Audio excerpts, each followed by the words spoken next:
Cette rénovation commençait en 1970, au siècle dernier, est une vieille histoire, mais pas encore une histoire vieille. Nous avions 20 ans en 1968, donc à la recherche d'indépendance et de liberté.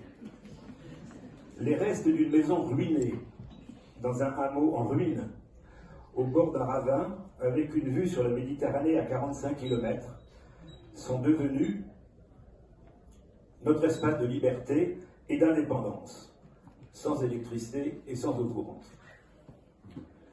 Les tas de cailloux remontés pierre après pierre, tout en commençant par une grande cheminée, il fait froid dans la montagne noire, fut notre lieu de vacances familiales pendant 30 ans. Je salue ma fille cadette, qui a participé, et quelques amis qui sont autour de nous. Donc, maison de vacances pendant 30 ans. Pendant cette période, nous avons eu l'opportunité d'acheter la ruine d'à côté, et puis juste après, la ruine d'à côté de la ruine d'à côté. Vous avez tous joué au Monopoly. C'était un Monopoly grandeur nature. Et ce fut alors notre caisse d'épargne. Au fur et à mesure de nos économies, nous avons consolidé quelques murs et remis en place quelques toitures. Et au bout de ces 30 années, un opportun changement de vie nous a donné un peu de temps libre et un peu d'argent. Nous avons alors entrepris la remise en état. Nous avons alors entrepris la remise en état intérieur de cette collection de ruines. Et nous avons puisé notre inspiration dans le beau livre Architecture rurale du Languedoc-Roussillon de Christian Huil et dans une modeste plaquette du CAUE de l'Aude qui faisait tout un topo sur les crépis. Nous avons travaillé avec un principe simple. Garder les volumes tels qu'ils existent, n'utiliser dans la mesure du possible que des matériaux de récupération pour les carrelages, les toitures, les menuiseries intérieures, les ferronneries, et un bois local, le châtaignier, pour les menuiseries et quelques morceaux de charpente. Tous les murs intérieurs ont été enduits à la chaux, colorés avec des pigments naturels.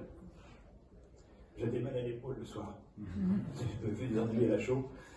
Depuis 10 ans, l'association Les Amis de Coduro, dont je salue la présence de quelques vice-présidents, a contribué à l'amélioration de l'espace public en participant à la rénovation de la chapelle. On avait une très belle petite chapelle du XVIIe siècle qui était devenue un grenier. Rénovation de la chapelle, rénovation du cimetière. Ça peut être un hameau, ça ressemble à un village puisqu'on a une chapelle, un cimetière. La rénovation du four à pain, de l'oratoire et la création du petit musée de Coduro. On a mis dans une ancienne bergerie tous les objets qu'on a trouvés dans les ruines, les vieux outils, tout ce qui peut rappeler la vie des paysans d'antan. Aujourd'hui, Coduro est un lieu d'animation avec la fête annuelle du pain, les journées du patrimoine, et en été, des familles profitent des 7 gîtes qui ont été créés dans les anciennes ruines.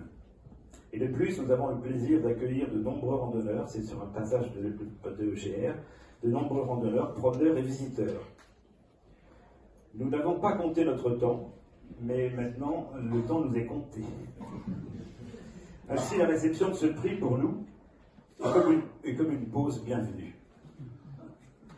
Et pour terminer sur une petite, c'est pas une petite anecdote, donc, comme vous avez pu le comprendre, nous avons travaillé 50 ans la main dans les cailloux, toutes les vacances scolaires aussi. Bien qu'on ne soit pas dans l'éducation, on a réussi à prendre toutes les vacances scolaires là-bas.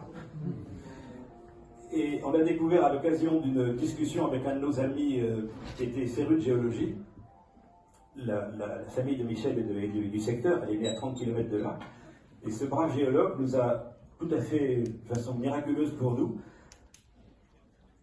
découvert que toute l'ascendance de Michel était sur Coduro depuis 1580, jusqu'en 1810. On a découvert ça il y a simplement 2 ans. C'était une émotion très forte, évidemment. Voilà. Rien n'est, c'est ce qu'on dit, rien n'est du hasard, à ceci près qu'on a racheté l'héritage quand même.